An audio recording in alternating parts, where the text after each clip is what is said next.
trying to do like an impromptu, podcast or series maybe?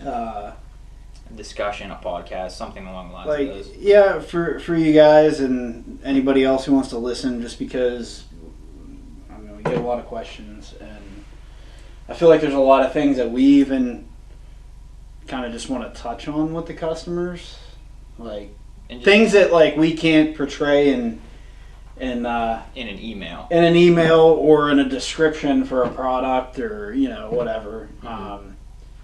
And even videos sometimes it's hard to get across. It's just easier to be able to just bullshit and kind of just talk about stuff. Yeah.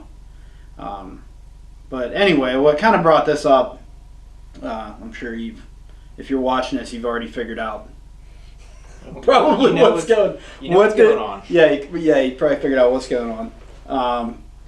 So we get a lot of questions and things on the disaster prevention kit, and we kind of want to talk about it. We just want to throw the dirt out there to kind of be put it all out in the air, swept up and thrown away type thing. So, and then so we got Josh here. Josh is basically our media guru, and then I wouldn't say guru, but Amy's pretty much like the person that runs the company. She engineers everything. She tests all the products. I install them all. You install all of them. Mm-hmm. I drive the race cars. Yeah, she drives all the race cars. Honestly, though, I'm usually who you talk to. What the fuck do I actually do? Sometimes you come to work. Yeah. Late, I don't even show up on time.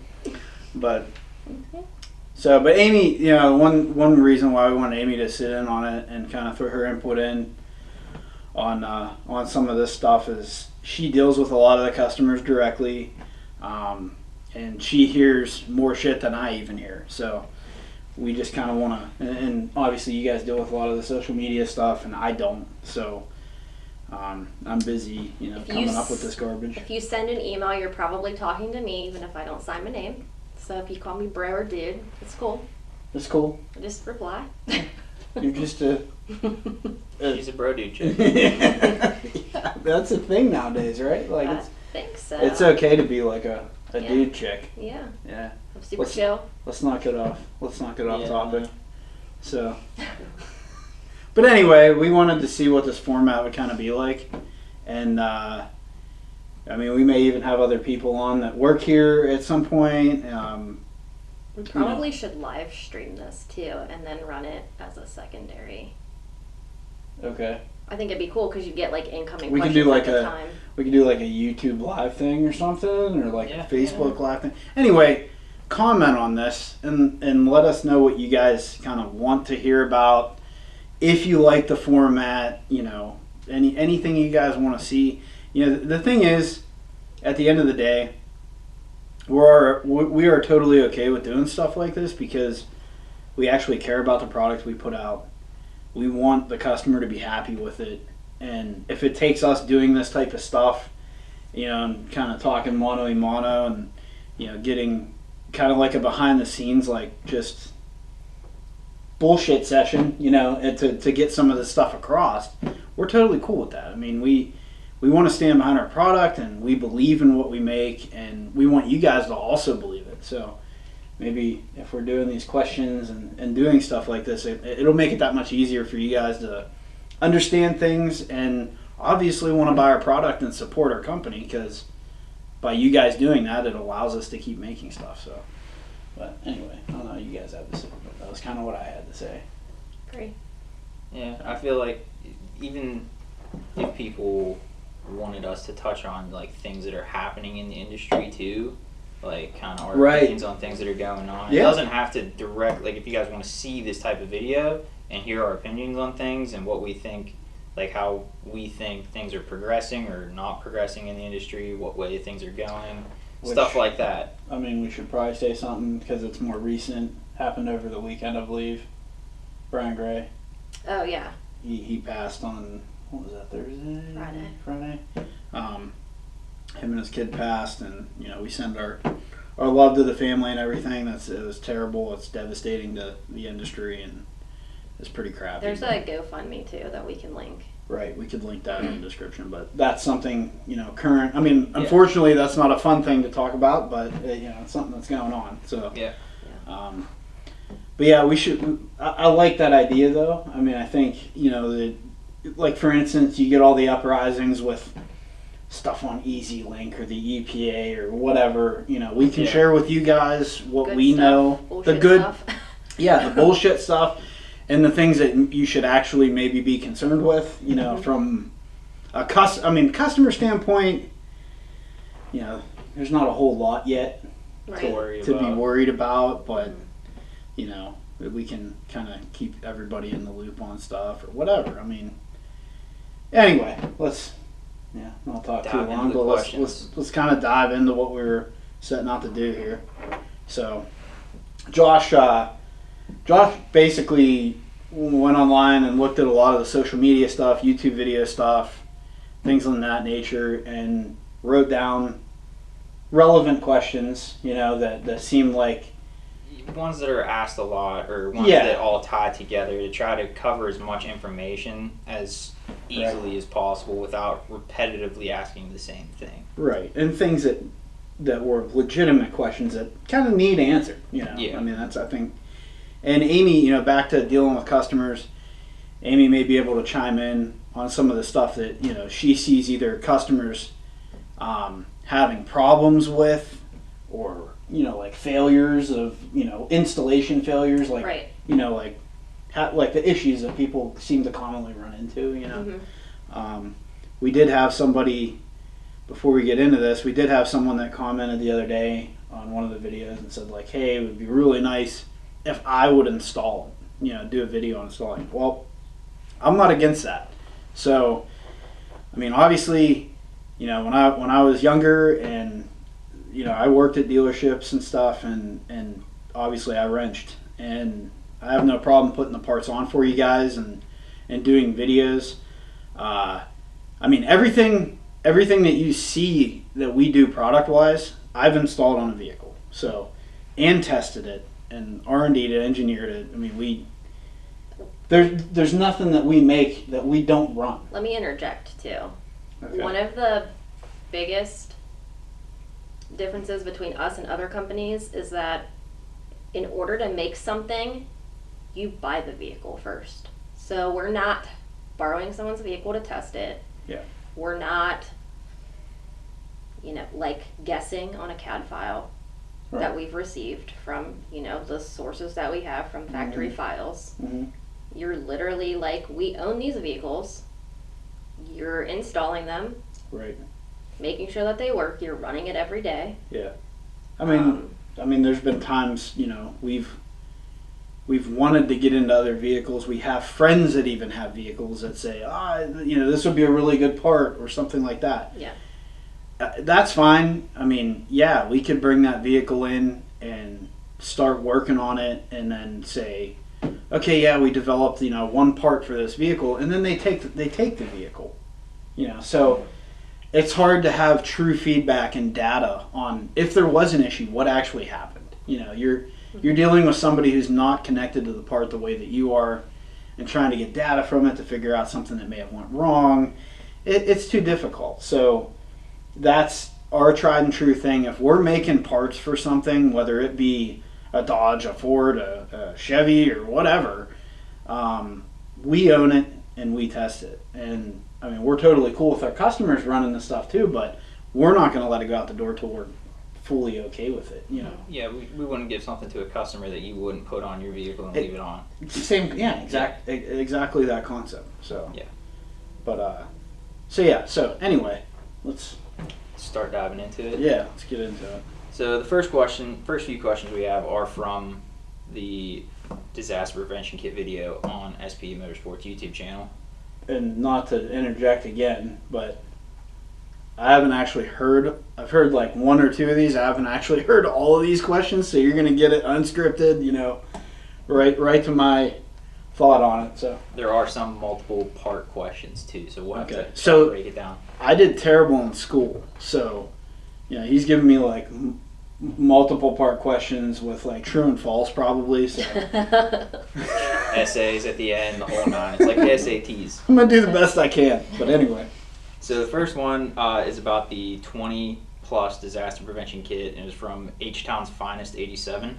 Okay. Now, was this on YouTube, you said? YouTube. Okay. He asked, can you run upgraded M-prop with this kit for added filtration? Okay.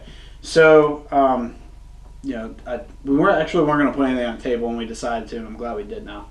But the M-prop is essentially the metering valve that lets fuel go into the heads of the pump. So in the disaster prevention kit, we're lifting up the M-prop and we're giving it fuel externally rather than feeding it fuel out of the crankcase. We have videos we can link in the description if you want to kind of see like the inner workings of how fuel gets into the pump and lubricates it and all that. We have videos on that. But the M-prop is the valve that basically controls the fuel flow to the pump heads. I'm assuming they're talking about the Exergy valve.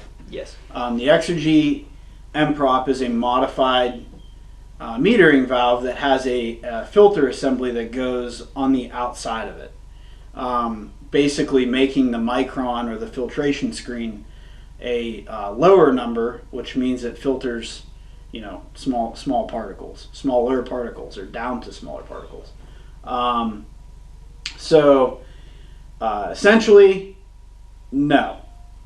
You can run it. I wouldn't recommend it though. So mainly because at this point the whole idea behind the Exergy M-prop is because they weren't using any kind of disaster prevention kit in conjunction with it.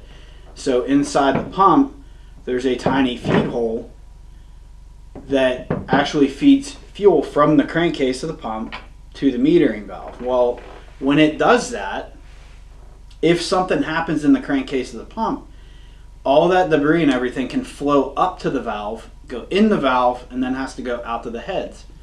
So that's the whole issue when these pumps fail to begin with. So what Exergy did is, which those valves do work. What Exergy did is they put a better screen on the inlet flow of that metering valve, and if it does fail inside the crankcase of the pump, all that junk that runs up to go into the valve is caught. That system does work. The screen, in my opinion, isn't really fine enough, and it can be. That's the idea behind doing disaster prevention kit. You get a finer micron because you're feeding that M-prop fuel from the fuel filter, that your actual fuel filter on the truck, which is a way smaller micron than that screen. So you're going to keep way less debris from getting into the M-prop, because you're not going to have debris coming from the pump at that point. Does that make sense? So yeah. So basically, their concept does work, and that's something we do sell, for people who just want to jam a valve in there. But in the aspect of running it in conjunction with it, it's not necessary, because it's not actually going to utilize the screen the way they wanted it to be utilized. The other thing to keep in mind, when you do put more screening on the M-prop where the fuel goes into the M-prop valve, you're also restricting flow. So if you're putting that into this or into the pump, the fuel actually has to go through that screen. Well, you're already filtered prior to that, so it's really not necessary to add that added restriction. That's also something to keep in mind. The restriction's really not necessary to be there now that you're filtering the fuel before the pump. You're filtering the fuel before the metering valve, rather than getting fuel from inside the crankcase of the pump. So it's really not necessary at that point. No, I wouldn't say. And why add the restriction, especially if you're putting this thing on a stroker pump, etc. You obviously want as much fuel flow as you can get. Stroker pump already has it on it though, correct?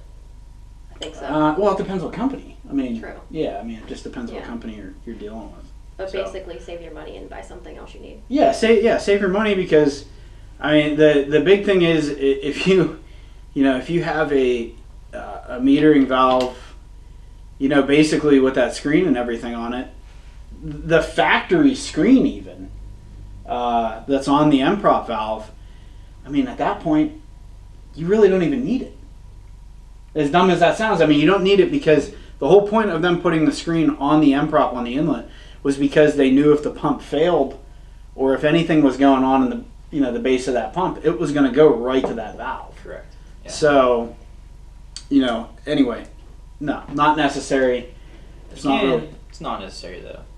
What's that? You can, but it's not necessary. Yeah, you can. The only downside to doing it is the fact that it is adding a little bit of restriction on the fuel flow into the pump heads. So into the valve, if you got screens, you are restricting the flow a little bit. So I mean, yeah, that's the only thing to keep in mind. But yeah, that works. I agree.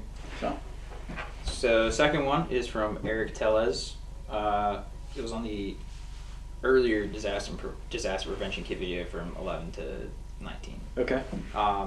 Or 11 to, what would that be? 11 to 16. You kind of have one video for both. Yeah. Okay. Not the 20. Right. So he asked, which the M-prop thing works with all of them. Correct. That's not just the 20 and up. Correct. It was just on the 20 plus. Right. Yeah. Eric Tellez asked, on the EXO filter, how often would you recommend to be checked or cleaned out? Okay.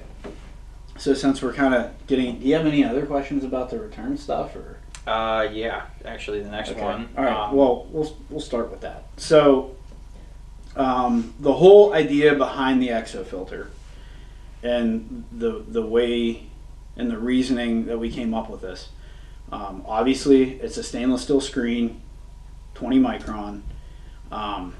It is not supposed to be a maintenance filter. So, in other words, on the return side of the fuel, you want that. There's no point in adding a serviceable or a wear maintenanceable type filter on the return side, because all the filtering that needs to be done for that engine needs to be done prior to it getting to the pump.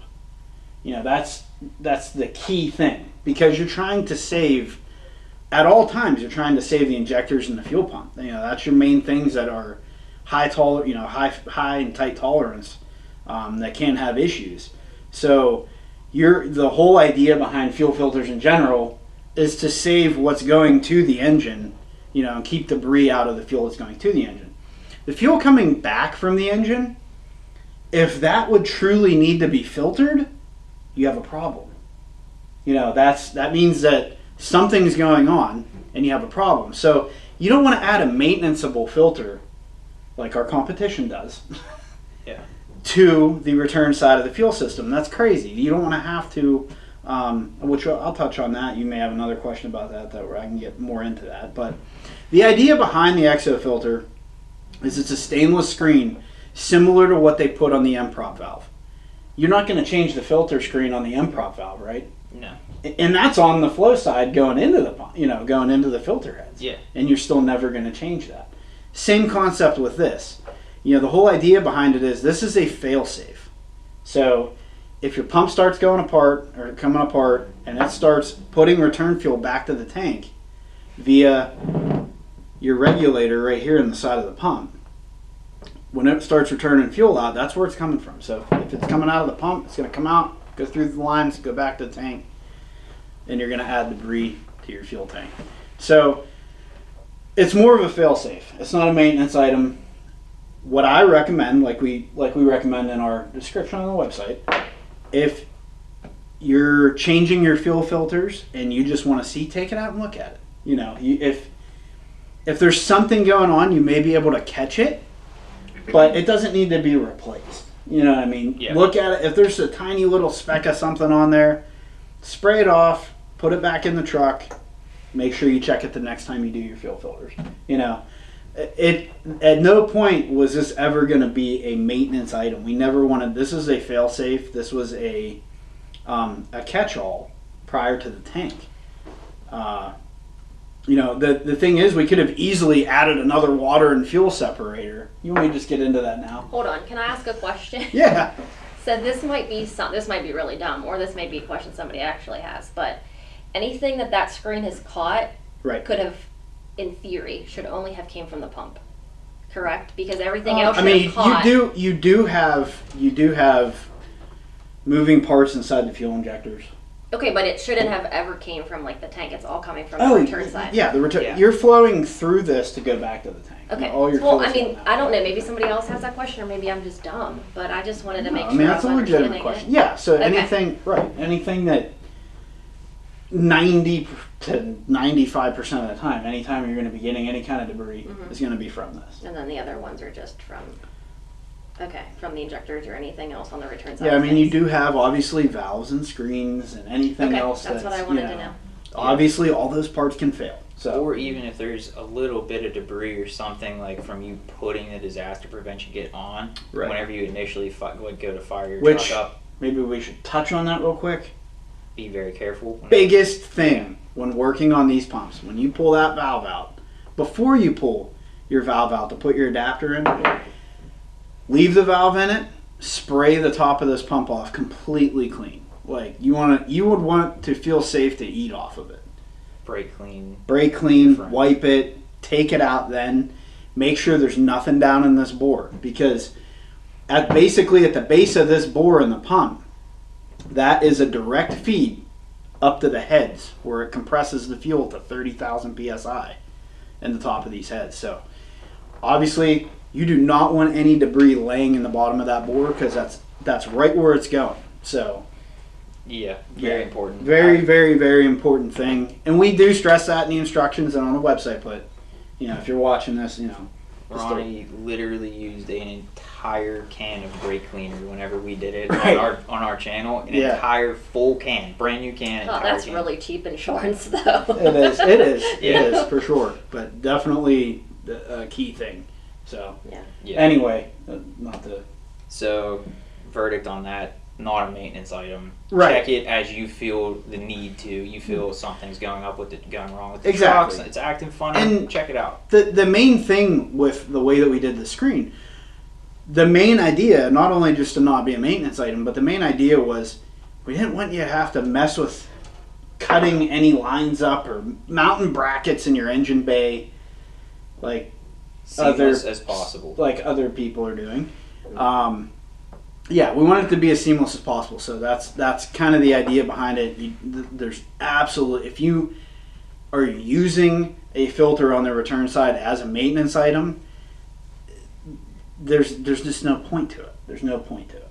And I'm gonna actually touch on the downfalls of that at some point. But you want me to just do that now? You can if you want. You can see what else we have in store for you. Do you have any other questions that kind of regard to that? The return filter, we got the next one. Okay. Yeah, the next one's another return-ish style filter. Yeah, hit me with it. So Brian Chastain, I think is how you pronounce it. He asked, what if pump fails and the return filter plugs up? Won't lift side pressure go to max? Will codes be thrown before this happens? What alerts the driver that the pump is failing? Great question. So, obviously, if this pump fails and it's putting enough debris out to cause an issue, we're saying that it's not just a tiny flake of piece of chrome off the cam or something, but it's actually like eating itself. Yeah. To where it's going to cause a problem. The thing is, when it's returning the fuel out, you have to remember, this is one of the main things you got to remember on these pumps, is your base fuel pressure is set off of this regulator that goes in the side of this pump right here. Most people don't understand that. It's one reason why I don't like a lot of the fast and air dog style lift pumps, because they regulate those pumps on the main body of the unit.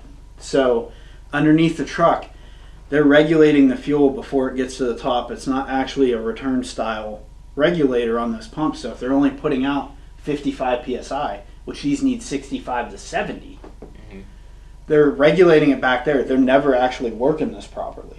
Correct.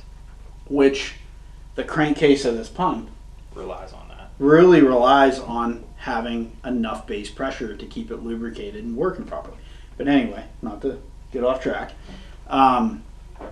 Yeah, so what'll happen is you'll start having crap come out the return side, and you're going to notice, first thing you're going to notice is that you're probably going to get a large fuel leak detected, because the base fuel pressure is actually going to mess up first, more than likely.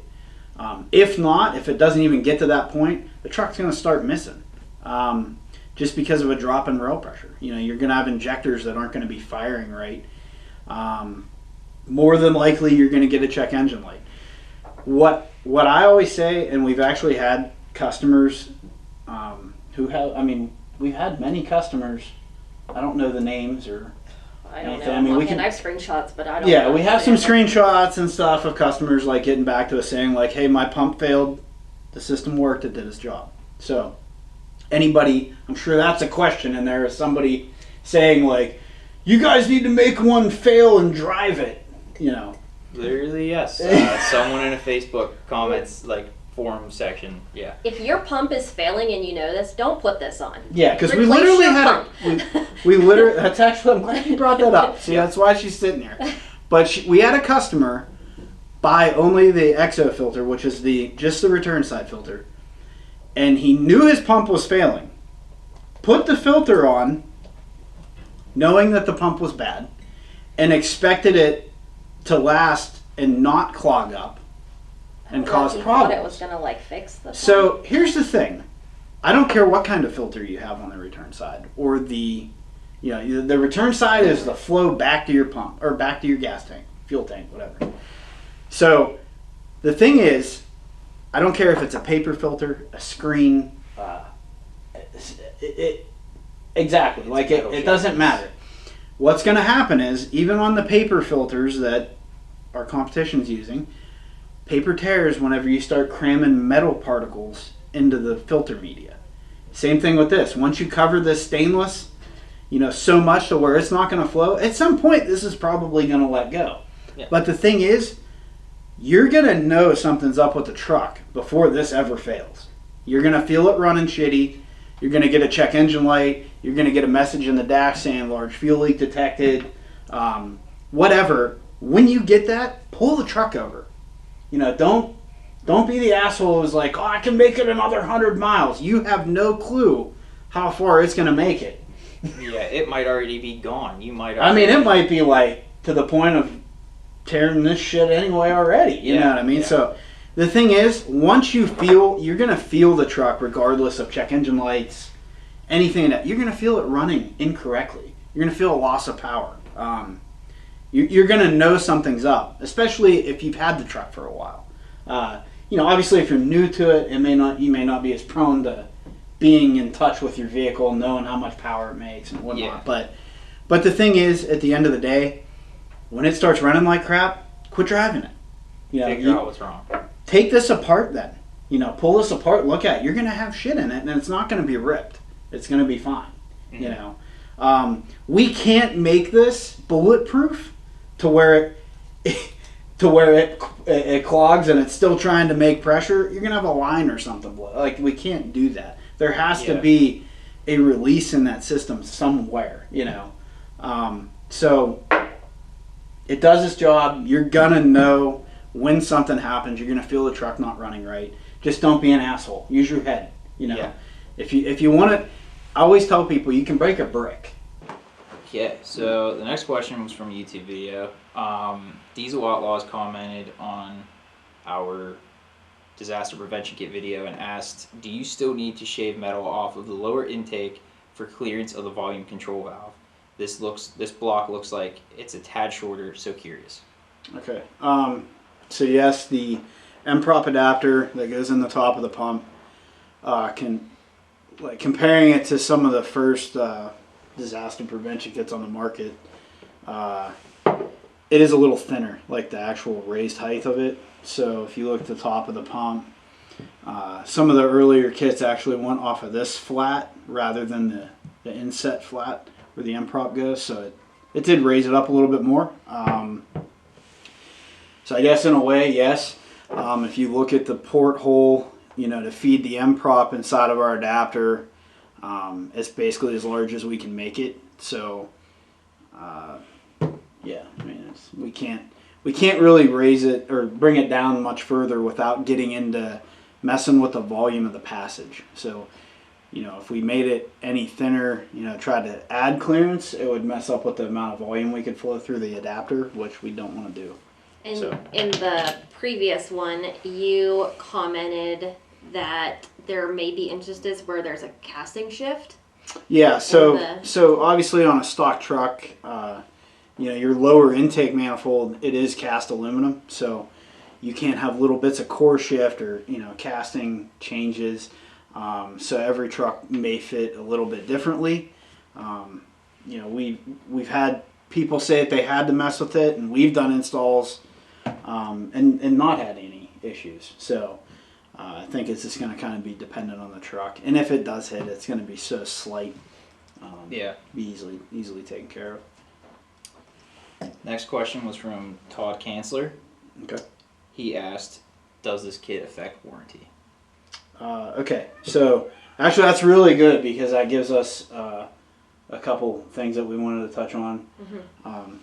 Amy, the Magnuson-Moss Act? Magnuson-Moss Act is basically an act that was written and it's in legislature, or it's been approved, obviously, but it's on the website under the blog. We will link it in the description. That's it. Yes. Or the YouTube video. Yes. Yeah. But basically, it states that if there's a failure of a part, in order to void the warranty, it has to be directly linked to an aftermarket product that was on the vehicle. So, other words, if you had a transmission issue, like you had a transmission failure, and you took your truck in, and they wanted to void the warranty because you had an aftermarket air intake on it, obviously that's not why the tranny failed. It's not a direct cause of the transmission failing. So they can't technically void your warranty in that matter. Now, if you took your truck in and you dusted the compressor wheel of turbo because you had a crappy air intake on it, say a filter that wasn't filtering well because it was junk, and you wipe the compressor wheel out on the turbo, obviously if you have an aftermarket intake on it, they can say, hey, the intake caused this failure. Now we void your warranty. Yeah. You know what I mean? So in this scenario, there's nothing that the disaster prevention kit is going to do to the CP4 to be harmful. I mean, there's really no aspect of it that can cause harm to your fuel system. So just to blatantly answer that question and quickly answer that question, no. Not saying to do this, but you're not cutting any lines in this kit. So if you decide to remove it before you take it in. Well, actually, you make a really good point. And some of the kits that are on the market where you have to cut the feed line to the pump to actually add the disaster prevention kit, like some of the earlier disaster prevention kits, you actually had to cut and put a compression fitting on it and run a new hardline down. At that point, if they wanted to be assholes and say, oh, you cut your fuel line and you got shavings in there, or you did this, and I mean, that may give them an angle. So the biggest thing is kind of know your rights, like anything else happening right now in this shitty world that we live in. Know your rights, know, where you stand on things, so understand the process. And also, us going over this shit and kind of doing like maybe these podcast stuff or like our product spotlights, lets you understand and know the parts that we're making, that you're putting on your vehicle, so that, when you go in there and they want to pull some crap on you about, oh, well, that adapter caused that to fail. You know how it works, and you can say, well, show me how that failed. Show me how that caused that to happen. And they're not going to be able to, because it didn't. So, knowing this stuff, knowledge is power. So, if you guys can understand the parts better, and it takes this stuff it takes us a little bit of time to, explain some things and stuff like that, we're more than willing, and we obviously want to provide our customers the best service we can. So, that covers it. Yeah.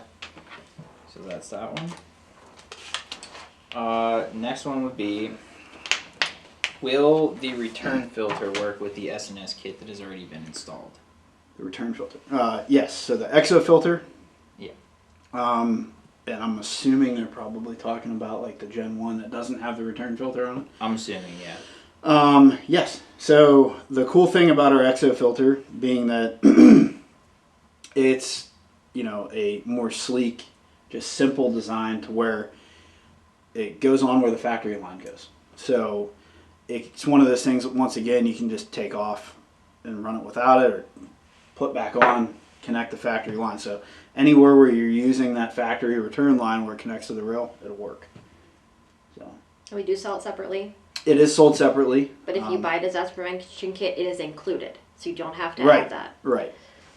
Did we? You want to touch on the customer that decided to? Yeah, because I don't know where that was in the scheme of this. If it Right. ended up, and plus it's on live, so maybe somebody wants to hear. Yeah, and you kind of dealt with it a little bit, so you may know. Are you talking about the customer that thought that? Don't buy the exo filter. Right. And think that like It's gonna save your truck. It's gonna fix your pump. Like we literally had a customer purchase the return filter already knowing his pump was bad. So don't do that. Yeah. If your pump's bad, take care of it. That's the whole idea behind this. Is a fail safe. Buy this for your new pump. Right. So don't.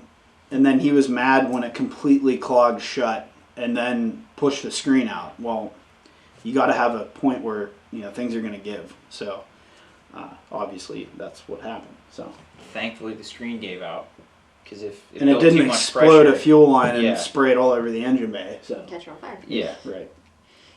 So there's that one. Zach Tatum. Okay. Oh, Channing's brother. Mm-hmm. Yeah. Right. He's a pretty big customer of ours, actually. Channing or Zach? Channing. Yeah. Channing. He's busy with a lot of movies and stuff, but he loves the parts. I heard Jonah Hill really likes like Dodge stuff though. Really? He's more of a Dodge guy. Yeah. I could see it. Yeah. I could see it. Yeah. I'm not really happy about that, but that's a whole separate issue. He asked, one issue I'm interested in is also installing a fuel bowl delete for the issues these trucks have of burning down. The line you have that comes back to the stock filter, will there be an issue with that? So I'm assuming he means like if you put the molded hard line. Yes, on like an H&S kit. The molded hard line that goes to our fuel manifold, that it's like a 90-degree molded line. That connects to the factory filter. So any top filter kit that you get, that's gonna connect right to it. So. Which we did mention this before. So I think it's black market diesel, but I could be wrong. There is a kit. Somebody makes the top manifold piece or whatever it's called. But anyways, the fuel bowl delete kit. Okay. It does not work on. Well, it's a remote mount. Correct. It's like yes. Anything that goes in the factory spot. So as long as it has factory connections. Yeah, factory style connections and roughly where the factory filter went. Yeah, you should be good. Yeah. If you're not sure, just email us. But if you guys like us doing this and you think it's cool to do the podcast style stuff, the other thing we're gonna do is like if we have products coming out, or we're working on stuff, you guys will hear about it here a little bit. We'll try to, keep everybody in tune. And if we're working on stuff or whatever, we'll let you know. For instance, on the top filter thing, we're not doing a top filter, but we are doing something that is in that general concept. So we have some stuff coming out. Actually, we have a lot of stuff coming out for the 6.7 towards like the first quarter of 22. A lot of cool. Yeah, right? A lot of cool stuff, actually, that we've been working on. We wanted to release some of it for Black Friday, but, we're waiting, obviously, until we're way stocked up on it. So yeah. You guys taught us a nice lesson. But, yeah. Well, it's hard to foresee the future, It's like, you think like, oh, you're going to sell 20 of these. Nope. You can sell 2,000 of them. Yeah. And it's like, holy shit. So, or you think like, oh, he's going to be a really good seller, and it's like, womp, womp, womp. Right. Yeah. But either way, like, we'll try to give some insight and, you know, kind of like stuff that we've been working on and stuff that, you know, Amy's engineered and tested. Yeah, I'm the engineer and tester. And yeah, so. That's what you went to school for. It is. Yeah. Nursing and product engineering. That's what RN stands for, racing nurse. A racing nurse. So, anyway, next question. Next question, JR. Does the Ford 2021 year need this kit? I heard there's a new pump for the 2021 and the CP4 is not used. False. So the 20 and up trucks still have CP4s on them. So, you know, if you do get the newer trucks, we can even, I mean, hell, we can do a podcast on the changes on those trucks compared to the older ones at some point. But we do have a specific 20 plus kit for the 20 and up Powerstrokes. So obviously it is a different kit because the fuel lines are different. The manifold, the way we're teeing, you know, doing all that stuff. I think the only things that are carried over, like the exo filter and like the main adapter, everything else is different. So, but yes, they do still have the CP4. So. Next question would be from John Mazza. He asked, do you have authorized repair shops to install your products? Yes, at the top of the website, in the very, very top, I think it's the banner, but anyways, it says find dealers and installers. And we have a list of them. You can search from the United States. We do have some customers, dealers in Australia and Canada. And if they've authorized that they're on the website, if you are not finding somebody in your area or you're traveling and not familiar with good shops in that area, just let somebody know, like email us or probably the biggest or easiest way is email or write to us on Facebook. And even if it's not somebody that's like an authorized one or like a dealer of ours, we'll point you in the direction of a reputable shop. Right. Since we know a lot of people in the industry, so. Yeah. And you've done this many times for customers, which is, you know, that's one of the things, you know, we only have so many people on our team here, you know, we are a family-owned business. We do what we can. We work way too many hours, but we're okay with it because we love what we do. So, you know, it's like one of those things, you know, if we can help you and we can make better products and do what we can for the customer, we're going to, because we actually love what we do and we put our heart and soul in everything that we kind of make. So same thing, if we can take care of you and help you guys out in the time of need or whatever, you know, we're going to do that. So yeah. So we're done with the YouTube questions for now. So these are kind of like more things I've seen on forums that I gather from forums, like either rephrased questions or just statements that people have made that I've kind of made into a question, so you can kind of answer. So you're just basically you're making shit up, basically. Yeah, I'm just fabricating things out of thin air. Okay. That's what I do. So first one would be, can you swap kits from earlier trucks to newer trucks? I mean, obviously it's kind of model dependent. Yeah.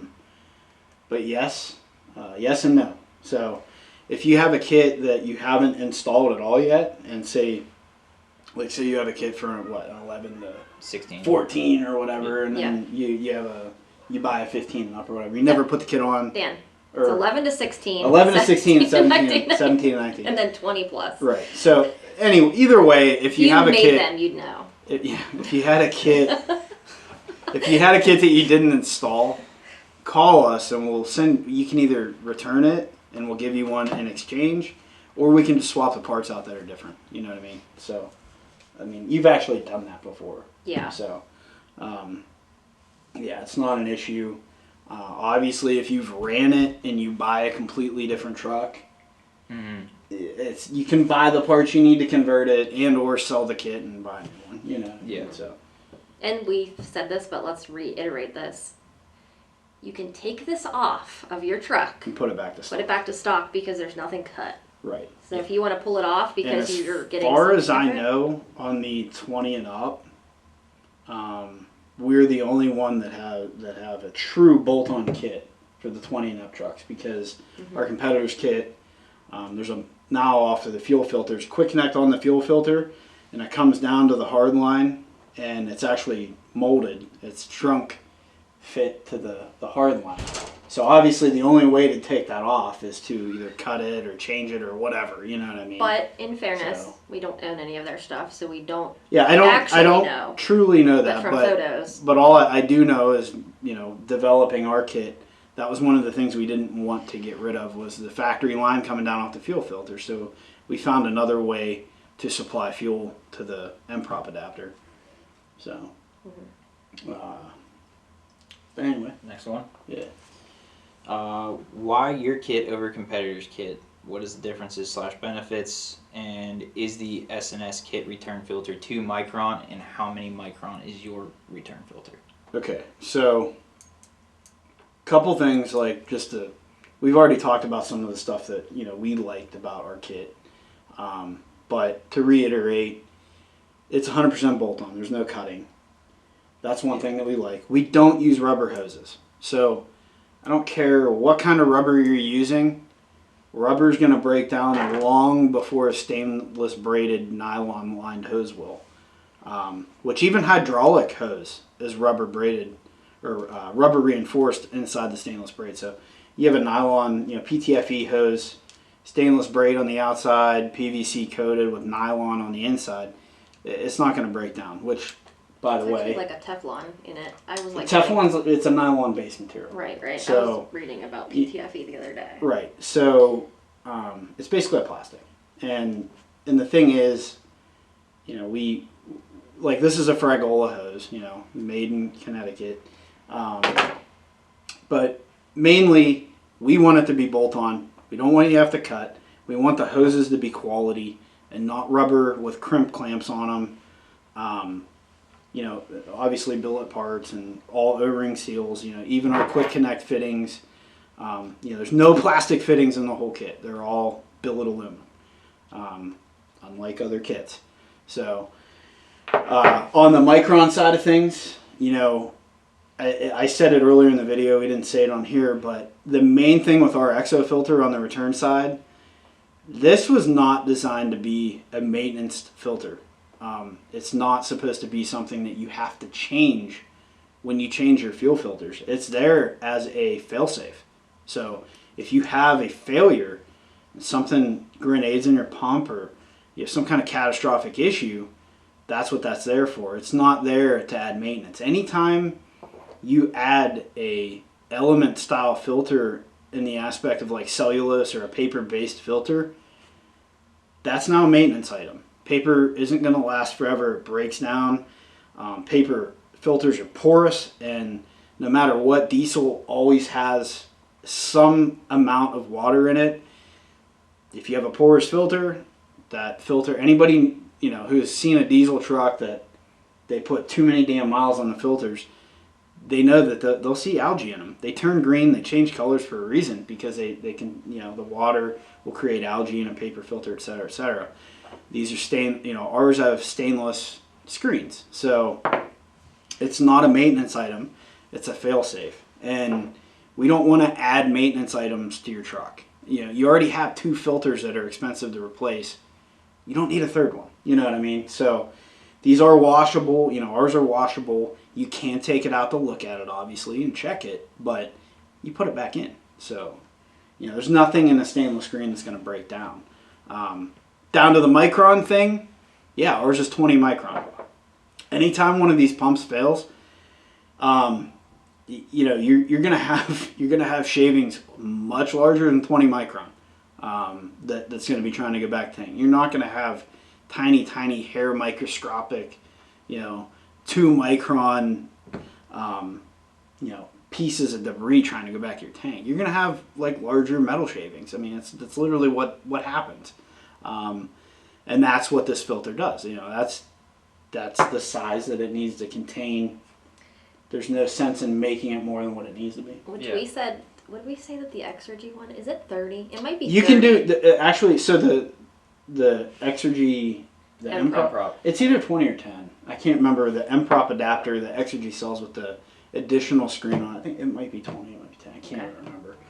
But, you know, once again, that style screen is on your M prop from the factory. That's not a maintenance item. That's a Yeah.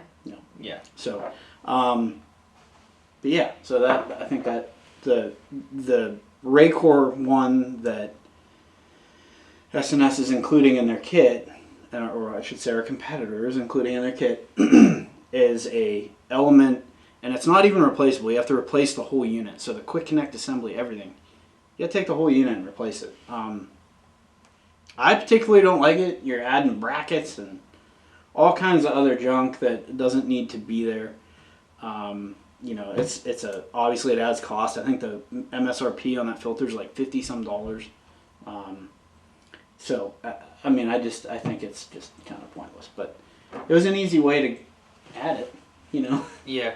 If you weren't designing and testing and trying things and trying to make it clean, you just wanted to throw a bracket in there and throw a filter up. It's an easy way to go about it, but not the way we like doing things. So yeah, if we put something on, our kit is, back to one thing that I like about our kit and what we do.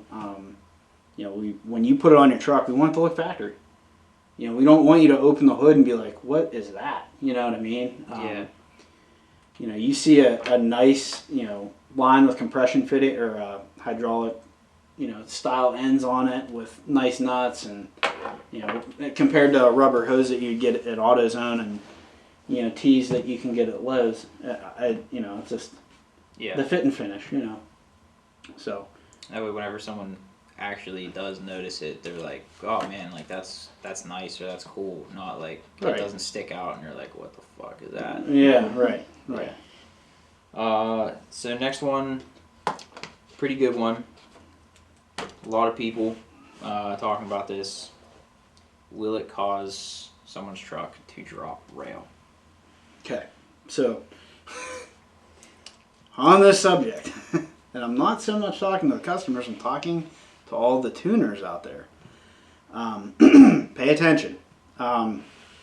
So I'm not sure that, I don't know if tuners some of the tuning companies out there just don't understand how these pumps work, which would blow my mind if they didn't.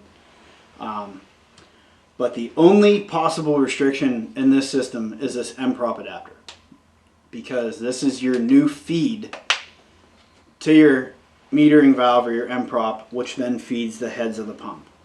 So the only way you could cause a volume issue is if the internal passages inside this adapter were not large enough. The internal passages inside this adapter are actually larger than the factory feed port in the pump. So not only are they larger than the one that we're not using anymore, but it's also the same size of the passage in this -6 line, which with 2 of these -6 lines on a system similar to this, like on the rail, we can make 1,500 horsepower and not drop pressure feeding the pump with these. So obviously most street applications, that's not an issue. But anyway, I would advise the people that are out there tuning these trucks and companies that are saying, oh, you're dropping rail pressure because of that disaster prevention kit. Complete and utter bullshit. They'll throw this under the bus before they ask them if they put new fuel filters on it. So understand your hard parts. So and I'm talking to all the people that do tuning. Understand the hard parts on the vehicle you're doing tuning. That should be the key thing. If you don't understand the way engines work, the way, even down to, even getting into more technical things like pilot injection, post-injection, and stuff like that, understand it, but definitely understand the hard parts. And I said before, we were talking about this the other day, if there is a tuner or a company that, a legitimate tuning company that feels that this is an issue, I'll send you a kit. You can look at it. Tell me what's wrong with it. Tell me why it would cause that. And I'd be more than happy to listen. It's one of those things that's kind of frustrating because we have we have a disaster prevention kit on our dragster and have no rail pressure issues. And if you would have a supply issue to the pump, which is, what people are saying, or tuning companies are saying, even though there's 2 pumps on that thing, you're going to know. It's going to drop. Our street truck that makes 800 horsepower that has one pump on it with the disaster prevention kit, perfectly fine. Yep. So, the thing is, if it was anybody that knows us from, a company standpoint and the products that we put out, we're not going to send something out the door if it doesn't perform well.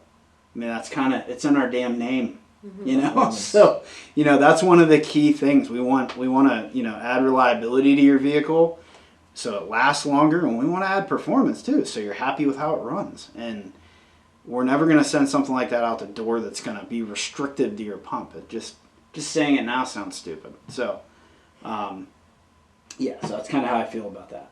So, tuners and people who are doing tuning for people and customers and whatnot, know the damn hard parts before you open your mouth. So, I can't stress that more. If I'm going to say, oh, somebody's product is causing something, to not work, tell me why. You know what I mean? Tell the customer why. Because no customer has ever got back to us and said, oh, well, so-and-so said that this is why it was doing it. No, they just said that that's a problem. That was it. So, know your stuff. Know what you're dealing with. Know the product. Next question would be, not really a question. It's more of like a statement that I figured you might want to cover. Okay. Facebook group. I was reading through some stuff about disaster prevention kits, looking for questions, and I found someone stated that manufacturers of disaster prevention kits need to purposely put these trucks on their trucks, or put these kits on their trucks. Okay. And destroy their pumps to prove that they work. They won't be legit until they do that, and the proof is in the pudding. Okay, well, obviously that's just ridiculous because there's so many different ways these systems can fail. Yeah. Obviously, it's usually the pump. Don't get me wrong. Yeah. It usually is. But there are other things that can go wrong. Obviously, we knew what the micron was on the return filter. I know what can pass through the fuel cooler and everything and make it back. We did test that. The main thing is, though, we have customers who have ran the product and got back in touch with us and said, hey, you saved it. The kit did work. Amy has some, I think. I did a screenshot. Timothy Lewis posted. Timothy Lewis, if you're watching, hey, how's it going? Said, they saved my injectors when my pump took a dump. Okay. And then he wrote that September 28th. Okay. On a post, like in reply to somebody's post. Right. When they and I know Chance has talked to many people as well. It breaks it. I mean, it's very simple. I know people think that it's a gimmick. Early on, we didn't come out with the disaster prevention kit, until a year or so ago, because I felt it didn't completely cover what needed to be covered. And I didn't like the fact that every kit on the market had you cutting the lines at the time, the hard lines, and everything fit like crap, and I just didn't like them. And the return side was never dealt with, so all your fuel lines, the fuel cooler, the fuel lines back to tank, the tank itself, they all had, shrapnel in it. And rather than just throwing another fuel filter assembly on the return side, which would have been obviously fairly easy to do, we wanted something that was more compact and fit cleanly and didn't, add a bunch of work to the person installing it, just made it simple. Yeah. But, that's the thing, like, we test this stuff. We vet it. Obviously, we're not going to deliberately destroy something like that to try to prove a point. But the thing is, you have to understand, once again, how this operates. And I'll break it down super quick. But the main thing is the metering valve that controls the fuel flow to the pump heads on your CP4. So there's your pump heads that actually create your rail pressure. They are fed by the metering valve. So you have fuel coming into the crankcase of the pump. It fills up the inside of the pump. And then there's a passage that comes up out of the crankcase up through here and then feeds that metering valve. So that metering valve has an inlet and an outlet. The thing is, that thing controls what goes out to these pump heads. If the crankcase, which is normally where these pumps fail, starts to come apart and throw material around in there and eat itself, it pumps that directly up to that metering valve, that fuel, and then it's going in the metering valve, out the metering valve, up to these high tolerance heads that are trying to create 30,000 pounds of rail pressure. And then everything goes to shit. So the thing is, by eliminating the fuel feed from inside the pump case, you're actually just giving it the metering valve fresh fuel. So when we throw this adapter in there, we're blocking off that feed. So now you're not getting fuel flow from inside the crankcase. You're actually just getting straight fuel pressure from the fuel lines on the truck that were already ran through a fuel filter. So if the pump does fail, it's not pumping that garbage out of the crankcase right into the heads. So just logically and looking at it and understanding how that functions, as long as it's executed correctly, there's no downside to that. You know, there isn't a downside. Is there a possibility that it might not work right? I mean, there's so many different scenarios. But if you look at it logically, it 100% makes sense. You know what I mean? So, you know, that's my feel on it. You know, it works. Yeah, it does work. I agree. So, obviously, I mean, it does. Like, it does. It's literally worked for people, and it has not worked for people that have tried to put the exo filter on after the pump. Did we touch on that at all, or was that an old question about the check engine light stuff? The check engine, like how you know, like what's the telling signs that your pump's going? Well, hold on before you say that. If you have questions, post them so that we can answer them. Ask. We'll try to touch on the stuff. But anyhow, go ahead. Somebody had asked, like earlier, I think we got it in the video already, but I'll reiterate it. They asked, like, well, how do you know, what happens when it does fail? How do you know? Obviously, you can get a check engine light, but you will lose power in the truck. If the rail pressure is dropping off and you don't have the pressure that's needed to operate the truck at a said power level or fuel consumption level, you're going to feel it. The truck's going to nose over a little bit. You're going to feel power drop off. You're going to know something's up. At that point, whether a check engine light's on or not, pull over. Don't be the asshole who's like, oh, I just got to make it 100 more miles. If you're that guy, that screen that we have on the return side, if it's coming apart that bad, that screen is eventually only going to take so much crap. And it's eventually going to have to tear or pull out of the framework, which it's going to happen the same exact way on a paper filter. If anything, the paper filter is going to tear easier. If you block that thing up, it's going to rip. But basically, if you feel the power of the truck die off, if you feel or see a check engine light, if you feel a misfire, I mean, these are all things that can happen. You're going to probably be more prone to seeing like large fuel leak detected come up in the dash, because one of the first things that's going to happen whenever the crankcase, the pump starts going out, is there's a regulator. This is actually your base fuel pressure regulator. So when your lift pump turns on, this is what's regulating your PSI, as long as the pump can put that out. And when that opens, it comes out the return port on the pump to go back to the tank. Well, obviously, if this is getting debris in it, it's probably going to drop base pressure. So if that valve can't move freely because it has a bunch of debris in it, it's going to be bleeding off. You're going to drop base fuel pressure, and it's going to tell you in the dash. So, that's the other thing. So that's different than large fuel leak detected because somebody got into it on a high tube. Yeah, well, I mean, you can get that. It will throw both ways, but the main thing that throws large fuel leak detected is your actual fuel pressure switch. Okay. The only thing is if you are running tuning that utilizes the temperature stuff, if it's a double switch and you have it unplugged, that's obviously not working anymore. So that's something to keep in mind. But let's just say it's on a stock truck and the fuel pressure does drop it, that's what triggers that. Okay. So I figure somebody might ask that. Yep. Okay. So I think that was a good thing to add. I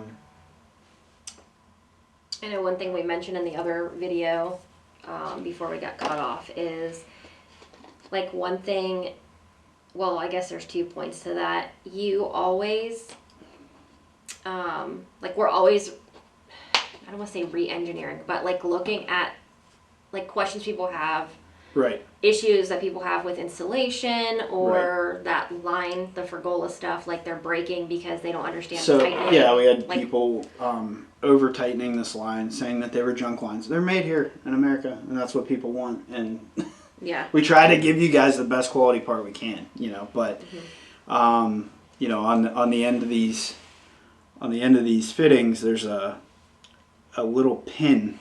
I don't know if we can see that or not, but there's a little pin in it, in the end of the nut, and that's actually, that pin is what keeps the nut on the end of some of these fitting ends. And as you tighten that down, if you over tighten it, it will bend the nut and pull, or bend the pin and pull the nut off. So we ended up going, these are aluminum style ends, we ended up going to a steel style end, same hose but a steel style end, because you could crank on it harder, and you don't need to, but people were doing it. So we wanted to give you guys the strongest thing we can, and we knew it was an issue. So then there we was talked about the that. O-ring. Yeah. Well, the O-ring, and then go ahead, and then also the reshaping that, like Yes. coming in. So the M-Prop, whenever you're putting our disaster prevention kit on, and this is any disaster prevention kit at that point, when you pull the M-Prop out, just because of the types of fuel that have gone through the system, Additives. what do you got popped up there? I think it's just telling me something needs updated, but you're cool. All right. It's still working. I'll just get it but off the screen. Anything, you know, like you have going through the system for fuel, for some reason, I don't know why, but the O-rings swell on the end of the M-Prop. Almost every one we've pulled out, if you go to just put it right back in, it seems like they expand once you get them out, because they're just swelled. And we found, you know, obviously we didn't install a bunch of these before we sent them out. You know, obviously we tested them, but we didn't have hundreds upon hundreds out there. So as we found, we decided, all right, we're just going to give you guys a new O-ring, you know. So we give you a new O-ring in the kit, just change it. Don't even mess with trying to put the factory one back in, because you could have the possibility of marring the O-ring and then knocking a piece of rubber down in there. And that's what happened to Chance.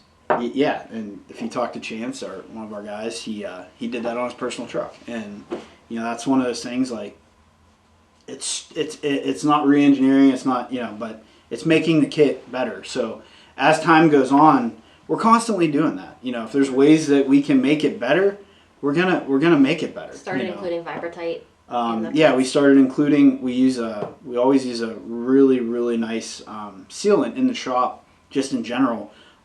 It's a Vibratite sealant, and we started using that in the shop a while ago, and it works great. And we figured, rather than having the customer, you know, having to deal with Teflon, and there's a lot of fittings that are NPT in this kit, because you have to be able to clock them, so you couldn't do an O-ring. So we figured, we called Vibratite, and we have them produce us mini tubes of it, and we give that with the kit, because it's just something we want to do for the customer. It's not hardened. We had somebody worried about that. Yeah, it's not hardened. The tube, you just got to cut the end of the tube off. Somebody was worried about that. Yeah. So. And then we were talking about the end of that, or that, like how you came in a little bit on the. Yeah. So another thing that we kind of ran into, and that's the thing, like we're, you know, doing these podcasts and like the Facebook Live stuff or whatever. If we go YouTube Live, whatever we do, you know, we're gonna give you all the inside stuff, and like the good and the bad, you know. So something we found out along the way of getting these kits out is on the Bosch pumps, we were seeing irregularities in how they were machining this pocket up here. So, you know, when we actually assemble these M-Prop adapters in house, we actually take one of these. We have a pump that's in a vise with studs on it. We slip it over it, and then we actually install this plug here. This is a machine passage that we end up having to plug off. You don't ever use it. So we actually install that here and seal it and everything. And they fit right in our pump. And if there's any irregularities, we just throw them out. We don't even mess with it. It is what it is. So anything that goes out the door, we know fits, because we put it on a pump here. But what we started to notice is that some customers were getting them, and they're saying, hey, like it's it's fitting snug. I had to file a little bit off of the one edge or whatever, and we're like, well, what the hell's going on? So we actually went out and we not only talked to our customers, our customer base on it, but we also went out and got multiple pumps and found that some of the newer pumps, they must have a jig shift going on when they're machining these pumps. So they'd be off a mil or two, 1 or 2 millimeters shifted, the machining area. And what was happening was we actually made this so tight fitting as far as like the profile of it that, there isn't a lot of room for that to move around. So what I ended up doing, later on is before we machined another batch is we pulled in the outside of the part a little bit as much as we could without hindering the part and just tried to give it a little bit more clearance. Would it have been easier to just say, yeah, you might have to file this in the instructions, but we obviously don't want you to have to do that. So if you do have one that's like that and you let us know. like the way that it looks, let us know and we'll just send you another one. Yeah, if you guys, if there's something that was an issue like that, we always take care of the customer. So, let us know and we'll swap it out and send it to you. Eddie asked if we will have things in stock. Yes, we've all worked very hard to have things in stock. I know that you... Granted, you and people need to understand. Yeah. First off, we want to hire good people to come in and help us and work and do all that, but, and all of you guys know this, you can't get anybody to work, it seems like. So, we're doing the best that we can. There's, 5 of us here? Five here, Chances in California. Then we have somebody virtual that helps. And we have a customer service. Yeah, we have but we're doing the best that we can. We did the best that we could to try to prepare with what we could get in and everything. So obviously. Yeah, and the thing that you were also talking about before is just things like where you go to order hardware. And it's like, oh, there's no hardware, or O-rings, and we're trying to cross-reference it. Like for instance, like today, we had an O-ring for like our hot side couplers and stuff that, we have a size that we obviously use with that, and I sat down and cross-referenced it to metric because they were out of them. Everybody was out of the size that we needed. The distributor's completely out of them. And they won't have them till like mid-2020. Right. 2022. Yeah, so like we basically just had to do a workaround, but that's the thing, like we're constantly running into stuff like that, but we're also working our asses off to try to figure out ways around that so we can keep getting you guys your product, so we're trying. Then I know like piping kits have started leaving. They've been leaving for a while. Anything that's we're just waiting on powder coated stuff. Mm-hmm. They're at powder coating. Yeah, all the raws have been fulfilled. I think. Right? I think almost all the raws have been. Yeah. All the stuff that's at powder coating. I mean, we're kind of on their timeline. Yeah. And it's the same shit with them. We truly didn't know that when we took pre-orders. Like we never promised the timeline that didn't get hit, and it's we promised a timeline thinking that like, oh, we're gonna sell like 100 of these. We didn't know, we the increased volume. our volume 3 times. Yeah, we didn't know. So the casting company, the casting place was like, you gotta be kidding me! Like we can't even produce that many that quick. Mm-hmm. So, like for instance, we actually use Laurel Cast on some stuff, and they're somewhat local to us, and he, for lack of a better term, about shit a brick. So yeah, he told us he could do 24 every couple weeks. Yeah, so. But anyway, that's obviously not your guys' problem. But we just want you to know that like we legitimately care and we work hard. And the other thing too that people don't realize is when we physically assemble this stuff here in house. Yeah. Yeah. So like, we're not, we're literally O-ringing every single one of these. Right. We build, not only are we engineering, R&Ding and doing the hard parts, but we're also assembling the kits, to a T that are going in the boxes. We're not shipping stuff to another company or shipping it to Amazon, having them put it together, or, calling friggin' China like some of these companies and having them send shit to us in a box and we throw a label on it. That's not what's happening. So, we're doing the best that we can for everybody and still trying to do what we love to do and not lose our minds. So we have another one, right? What's that? Oh, somebody was just saying that they love our stuff. Thank you so much, Randy. Yeah, we appreciate it. But yeah, I mean, like we skip a lot of, we're here weekends. We don't. Yeah, I mean, there's a reason why, Amy's answering emails on Sundays, because like we're working. Or like 11 o'clock at night. And, somebody will, bitch that we didn't get back to them or whatever, and it is on a Saturday, and it's like, man, that was one Saturday we didn't go to work. Yeah, I mean, we really have a hard time disconnecting. But obviously, this isn't your guys. It's not your guys' problem, But we just want everybody to know that we truly believe in the parts that we make, and not just this particular part, but we make a lot of parts. We make parts for the Mustangs.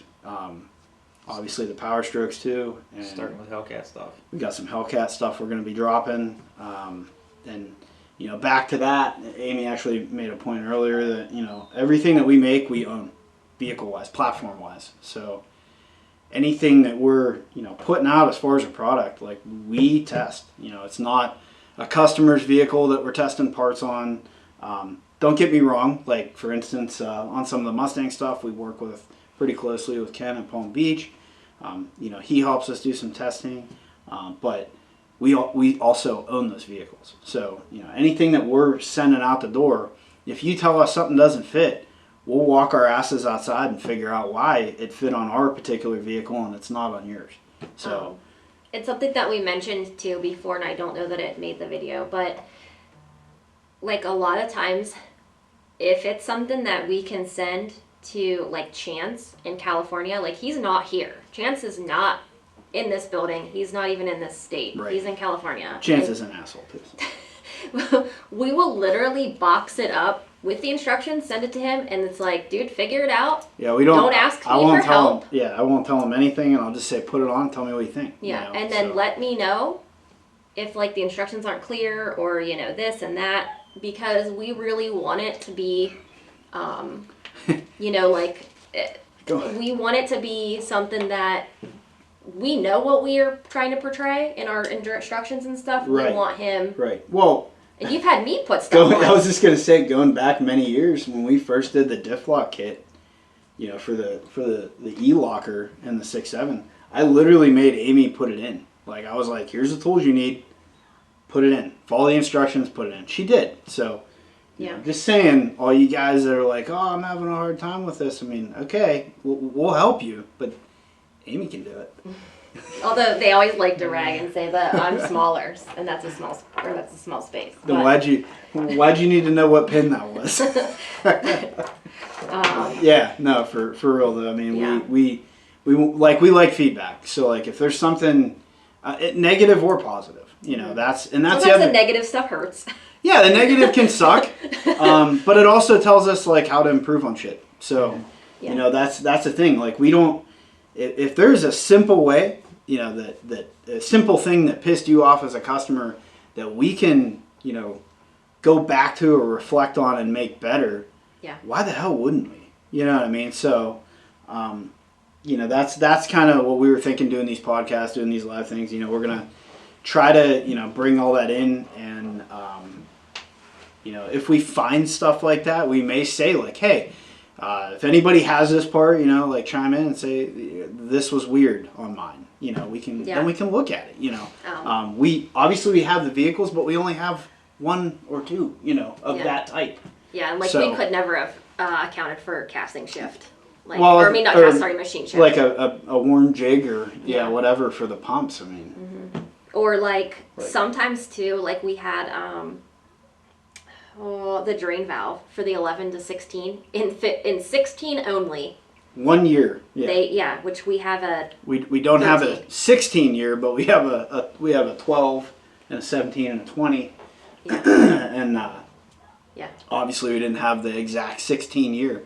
Well, Ford found another supplier for the fuel filter housing and had a little extra rib added to it that went a little bit deeper the way that they made it, and we didn't know. So guess what? We found that out when we remachined the next batch. We addressed it. So, and you made a temporary fix for the customers with 16s. Right. Yeah. Right. And then similar situation on the drain valve Gen 2 for the Gen 3, whatever it was. Well, yeah. Other than the fact that another well-known company bought one of our drain valves, and sent it to China to have it reproduced, and now it's on eBay. Yeah. We went back to the drawing board, redesigned it, and said, screw you guys, and came out, added some features that I thought would be nice after using the drain valve, you know. And we added some features to it and made it a little bit better, and they'll probably end up copying that one too. Some of the trim, the packages, though, had a skid plate or some type of plate that you couldn't. Right, so we ended up tightening it up and making it a little different. So. But again, something you can't predict. Right.